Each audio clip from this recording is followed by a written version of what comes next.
El 20 de diciembre de 1973, 10 dirigentes de comisiones obreras se sientan en el banquillo de los acusados. Se enfrentan a penas que oscilan entre los 12 y los 20 años de cárcel por un delito de asociación ilícita y por ser los dirigentes de una organización ilegal, en el que fue el proceso más famoso de todo el franquismo, el 1001.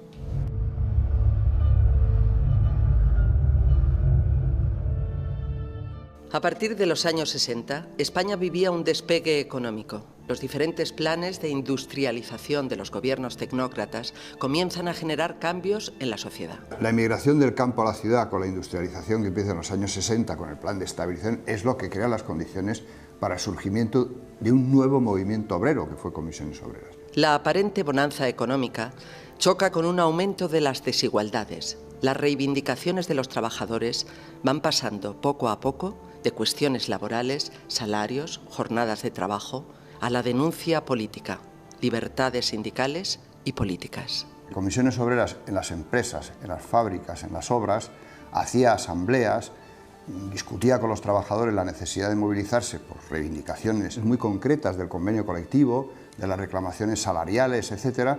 Y en los centros de trabajo, las fábricas, las minas, allí donde las condiciones laborales son más duras, se empiezan a crear comisiones de obreros para hablar con el patrón. Entramos reivindicando mejores salarios, haciendo asambleas, haciendo reuniones, aprovechando esos cargos legales sindicales para hacer otro tipo de cosas, otras fórmulas, otras relaciones con la gente, ¿no? Comisiones Obreras se extiende rápidamente y se convierte en uno de los principales movimientos de oposición desde el interior del Estado al régimen franquista. Llamamos a huelgas generales, hubo un momento en que en Sevilla huelga general de la construcción, huelga de los transportes urbanos, huelga de los panaderos, huelga de las fábricas metalúrgicas en Bilbao, en Madrid, en Gijón, en los centros industriales de toda España. Ese movimiento empezó a tener mucha fuerza. Y para demostrar que nada había cambiado, había que asestar un golpe brutal a la fuerza social en ese momento más movilizada y organizada, la que tenía más capacidad para hacer frente a la dictadura, Comisiones Obreras. Y fueron a por ello y de ahí surgió la persecución hasta detener a la Dirección Nacional de Comisiones Obreras. La Brigada Político-Social, brazo ejecutor del Tribunal de Orden Público, quiere descabezar a las comisiones obreras y lo consigue el 24 de junio de 1972. Ese día, a las afueras de Madrid, en el convento de los Oblatos de Pozuelo de Alarcón, donde está convocada una reunión clandestina de los máximos dirigentes del sindicato, la policía allí detiene a toda la cúpula en un intento de romper la organización. Bueno, en los años que ocurrieron la detención, el 24 de enero del 72, eran unos años muy difíciles en España. Acababa de ser el estado de excepción del 69 y eran unos años en que había habido muchísimas detenciones de comisiones obreras.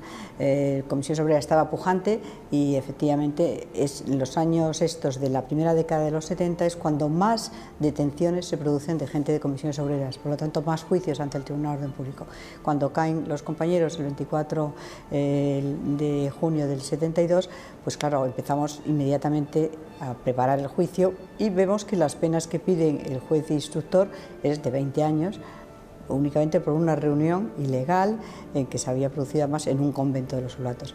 Entonces había que ver cómo nosotros ese juicio hacíamos que concurriera con toda una serie de movilizaciones que se estaban dando en las fábricas, que se estaba dando en toda la sociedad, para llegar al juicio y poner en el tapete lo que suponía el delito de reunión ilegal, de asociación ilegal, de manifestación ilegal, por la que se pedían 20 años, que es muchísimo, o sea que en ningún país se pedía eso, nada más que por actos puramente terroristas, ¿no? Desde que existía Comisiones Obreras, no había sido condenado nadie a una cantidad superior a 7 o 8 años de cárcel.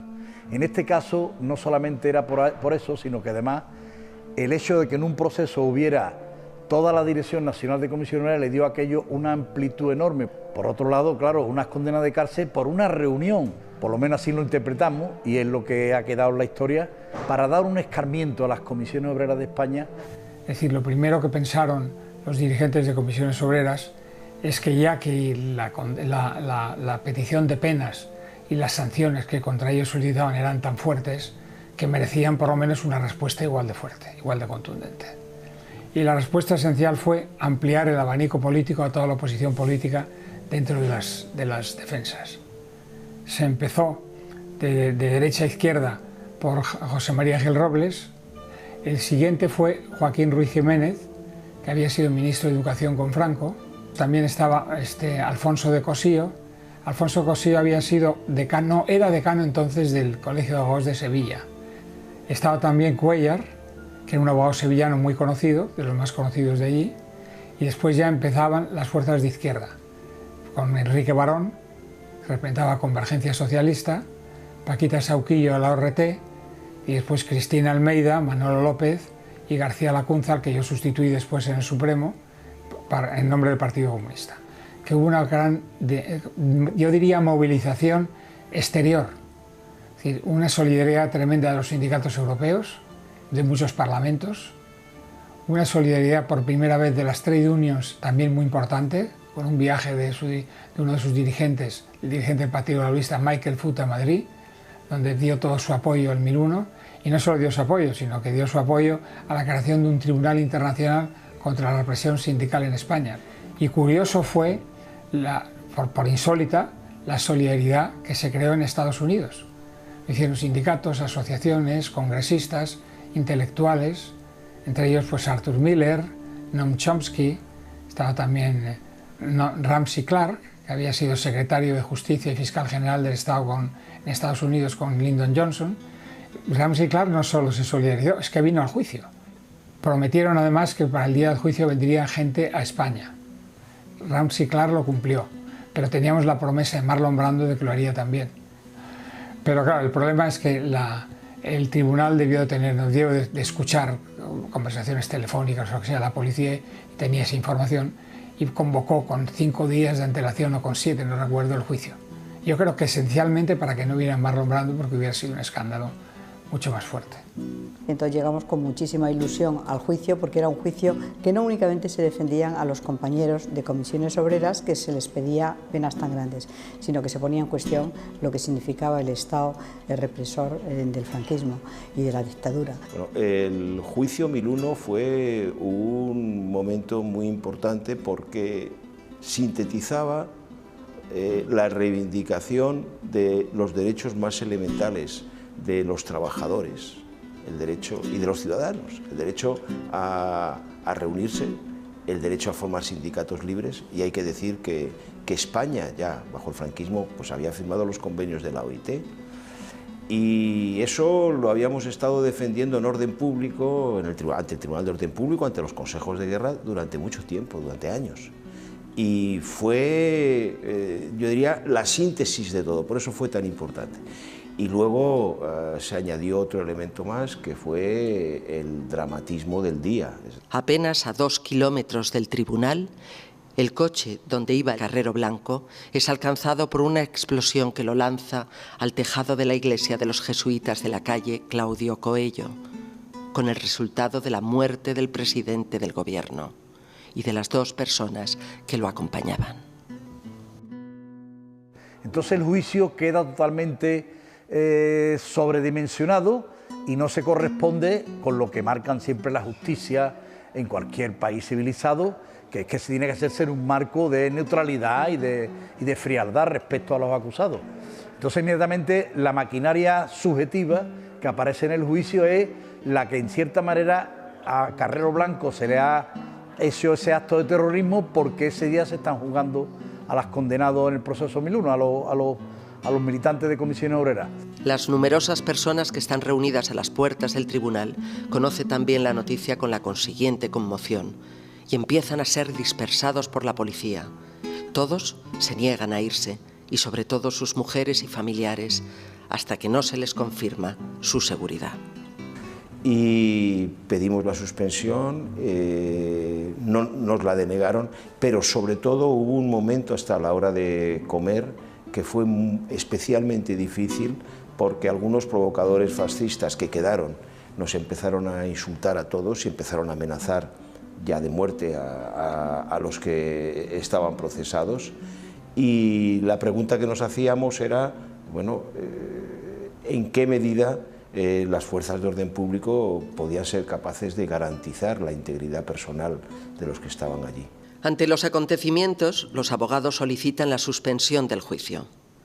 La contestación del presidente del tribunal, Mateu, fue: yo no solo no suspendo el juicio, sino que, si por mí fuese, los fusilaría a todos.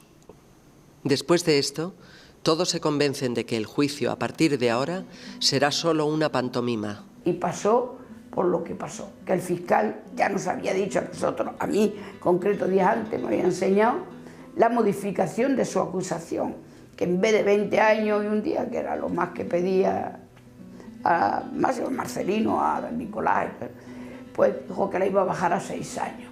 Pero en aquella situación el fiscal se cayó como un muerto, ni modificó ni nada, y le cayeron los 20 años y un día que les pedían a casi todos. Entonces aquello fue un golpe terrible. A mí me dijo Eugenio Herrera, el fiscal a mí me dijo que, me lo dijo después, que tenía preparada una nueva calificación a presentar en el juicio bajando la penalidad. Pero, como llegó por la mañana la noticia de la muerte de Carrero, que ya le dieron orden desde arriba, debió ser Herrero Tejedor, que me parece que era el fiscal general del reino en ese momento, Herrero Tejedor le dio orden de que mantuviera la calificación, por eso fue tan dura. Aparece la muerte como un hecho físico de ETA y es verdad, pero a la vez impedía que aquellos actores reales de la lucha contra la dictadura, que éramos la clase obrera, tuviesen su representación real, que con otro desarrollo del juicio y unas condenas diferentes hubiese sido diferente la transición en España. Y empiezan a cumplir las condenas.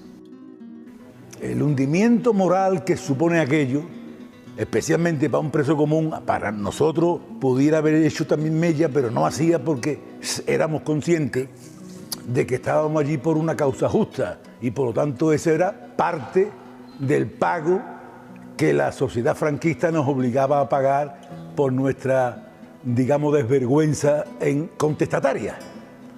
Bueno, por supuesto pasaron a la cárcel y la comunicación nuestra era de dos tipos. Yo sobre todo me encargaba de dos cosas. Por un lado, de contarle la vida política, lo que estaba pasando, las movilizaciones, y luego, como decían ellos, Cristina nos trae la vidilla, porque yo le contaba de sus mujeres, les hacía fotos a las mujeres, se las pasaba clandestinamente, y era gente que de repente les cayó un asunto tan sumamente grave como era ser la dirección de Comisiones Obreras, que ya la habían declarado como una filial del Partido Comunista y entonces tenía la misma pena que los grandes dirigentes del Partido Comunista, aunque fueran solo la rama sindical. Tras la desaparición de Carrero Blanco, asume la presidencia del gobierno Carlos Arias Navarro. En su discurso augura alguna apertura del régimen. En este ambiente de tímido aperturismo, los abogados preparan los recursos sobre la sentencia.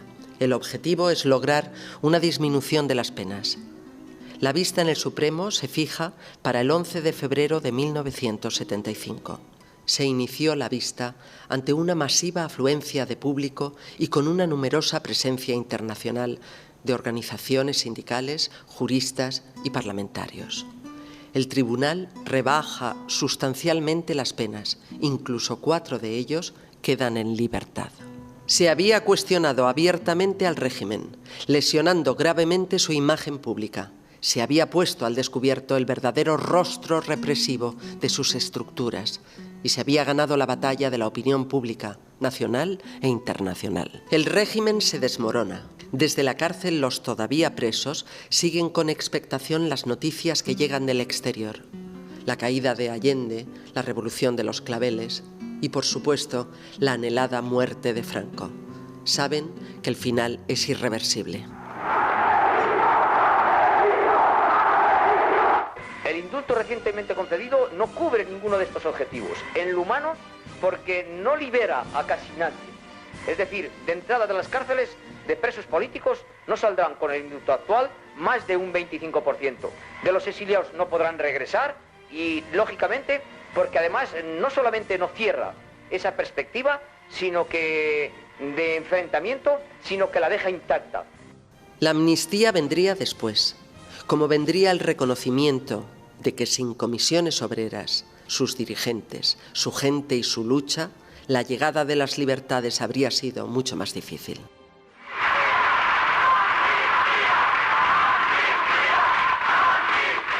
Yo no tengo vivencia del pasado, tengo hambre del futuro. Yo no quiero luchar ayer, quiero hacerlo mañana.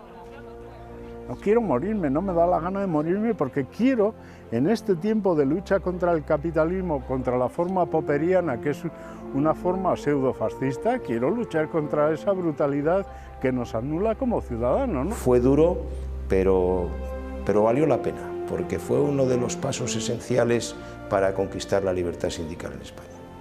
Que ellos firmaron la transición, pero nosotros la hicimos en la calle, en los juzgados, en las cárceles, en la fábrica y en todos los sitios. E hizo que el juicio a nosotros se convirtiese en un juicio de la dictadura. Por lo tanto, eso es importante recordar siempre. Nunca son las personas individuales, sino el colectivo, la acción de masas, quien hace que las cosas sean importantes.